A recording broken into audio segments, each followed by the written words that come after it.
Randy Robison at Life Today TV, an extension of the daily Life Today television broadcast. I have Governor Mike Huckabee with me. Welcome.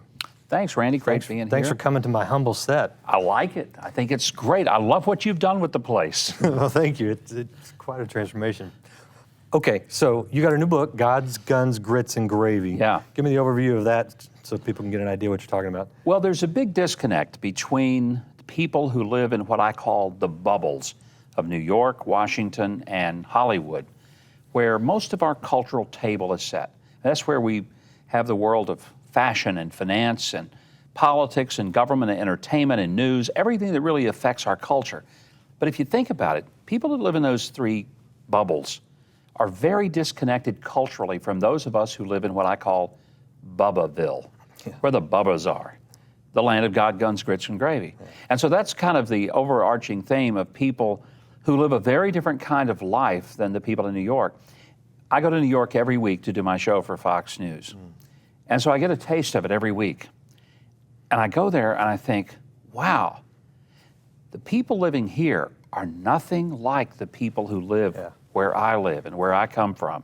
And the things that they think are important, the things that they talk about, they're focused on, very different than the people who are living out here in flyover country. It is. And so what I want to do with the book is to help people to understand, if you live in the bubbles, I'll help you understand who we are out here among the bubbas. And if you live among the bubbas, I'll help you feel better about who you are and make you feel like you're not alone. There's a bunch of you. And you're okay. We're the majority, I think, still.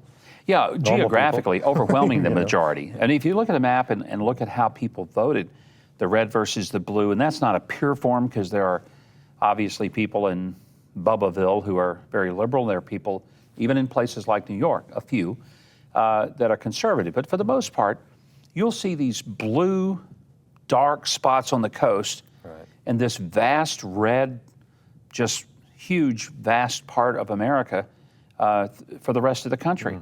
And it's startling to see that on a map. So that's what I want to try to help the reader to understand is, who are these people? And what makes them tick? And why should they not be ashamed? I tell people, I'm a redneck. I'm proud of it. There's nothing wrong with that. And I consider it a term of endearment. All right, you've always connected very well with those people. Done well. I am those people. You are those people that get you, and I know, I mean, it raises an interesting question because 2016's coming. Have you decided whether you're going to run? Haven't made a decision, but I'm very, very seriously looking at it. And, you know, it's a process to get there.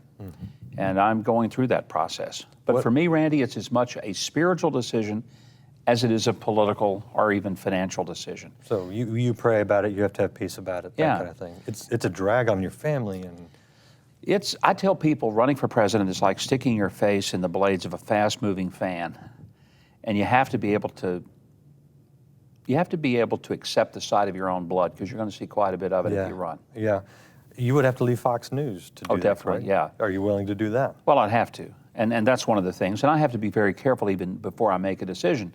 If I take steps that would make it appear that I am running, then, you know, I'm done with Fox and with the daily radio program, the Huckabee Report that I do.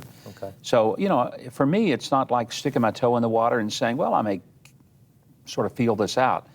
If I do it, I jump in the deep end of the pool and, you know, there's no pathway back. You play to win. You're not just going to run to be in the mix to influence. No, I can't do that. I'll be walking away from everything I do right now that makes me a living. And so, you know, it'll be a very serious effort. Yeah, it would have to be. Is there anyone out there in the field that you might say, you know what, I would rather support him than run myself? First of all, I don't think I could say that. And even if I thought there was, I would never say it as long as I was contemplating a run. Sure. Okay, fair enough. Yeah, I'd have to say, I think all those guys ought to back off is what they should do. And then okay.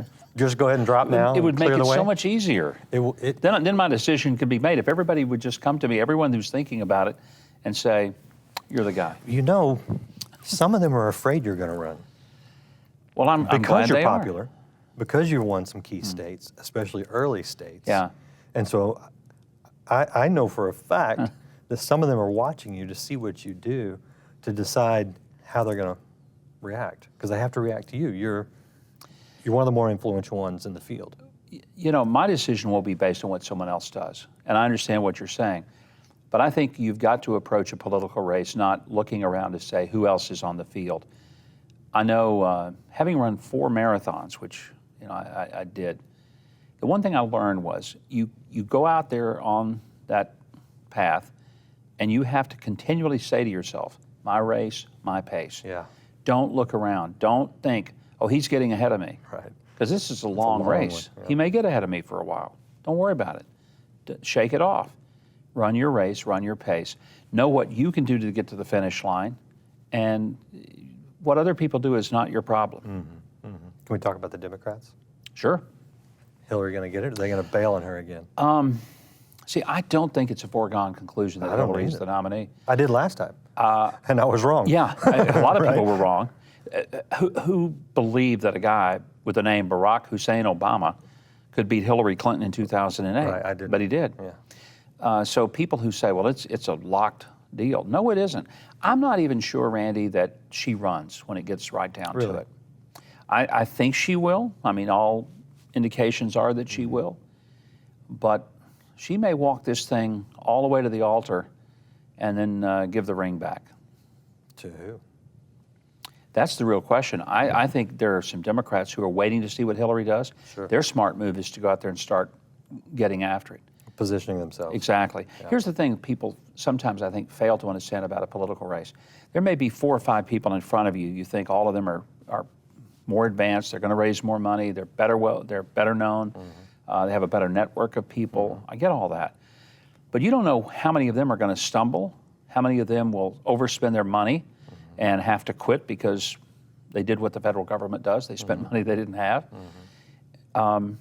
It goes back to my point. If you feel compelled or even called, then you run because of that. You don't run worrying about somebody's got more money, somebody has a better network, somebody has a nicer Rolodex of the politically connected. Yeah. You can't let yourself think like that, although I do hope if I were to run that all the other candidates would. I hope they don't, because I hope that if you win, it's a triumph and not a cakewalk. Oh, it would be anyway. Yeah. There's no cakewalk running for any office, especially president. But running for anything, if you have an opponent, it's not a cakewalk. Yeah. Great politician once told me in Arkansas, he said, only 2 ways to run, unopposed and scared. I never ran unopposed, so I always ran scared. Was that Bill Clinton? It was actually David Pryor, who was a Oh, yeah. Democrat, longtime Okay. senator, Yeah. former Southern governor, former Democrat. congressman. His More son, Mark conservative. Pryor, Yeah. senator, so. Yeah. What do you say to the people who are disenfranchised with both parties? A lot of Christians that I run into, Yeah. they think they're both corporate, they're corrupt, they're not much different. I mean, there's a big difference between the two, but you hear that. You know, what do you tell the person who's I don't just disagree with checked them. out? I don't disagree with them to a whole big point, but I would say to them, there are people that you need to identify with. I wouldn't just sell your soul to a party. Unless, if you're a candidate, you're going to have to be loyal to the party. I get that, but if you're a voter, make the party work for your vote. For example, I don't vote just because a person is a Republican. Now, I tend to vote almost all Republican because I'm going to vote for people who are pro-life. Right. That for me is a non-negotiable. Right, I'm me not going to too. vote for somebody who believes that we can kill unborn children. Right. Just not going to do it. I'm going to vote for people who believe in natural law marriage. I think that that's important. I will respect people who don't agree with me on issues like that, but I'm going to vote for people who have some bedrock core moral values that I think are foundational to the perpetuation of our civilization. So there's some people, even during the 2014 process, that, they're Republican, but I didn't go out there and support them because even though if I like them personally, even though I hope that they win instead of maybe the opponent, because they still would be right on things that I care about, like the economy and national defense, but I'm not going to write him a check and I'm not going to go campaign for him because I can in good conscience do that. People want to catch up with you, get the announcement when you do announce, check out your book. What's the best place to find you? Best place is MikeHuckabee.com, my website. And there at the website, there's links to my Facebook page, which I update several times a day with messages. And I think that you know, it's a great place to get some content every day, my Facebook page. Again, the connection to there is from MikeHuckabee.com, as well as Twitter account. So people ought to go there and sign up for Facebook, Twitter. And it'll stay you. If you end up leaving Fox News and running, it'll be the place they can keep following you. Yeah, I own the website, and so it will go where I go. Yeah. I had to, crazy thing, I had to buy my own name in the website. Somebody bought it out from under me early in the world of internet. Yeah, I tried that when I was early in the world of the internet too. But I didn't go for people's names. I went for generic things. Yeah, Right. well, that was smart, but Smarter. it was very frustrating to me, and my lawyer just said this is the way it works. But it was very frustrating to have to go and buy my own name. What was from his some name, guy. Mike Huckabee? No. Yeah, see. In fact, he was a Democrat operative who bought it for the sake of creating a anti-Mike Huckabee website. I really had to buy it. Yeah, you did. You had to be. Well, we're glad you've got it now. Yeah, me too. So check out MikeHuckabee.com and check out lifetoday.org when Governor Huckabee is on the Life Today program. Both of those will be posted on our website. Appreciate you sitting down with me. My pleasure, Randy. Thank you.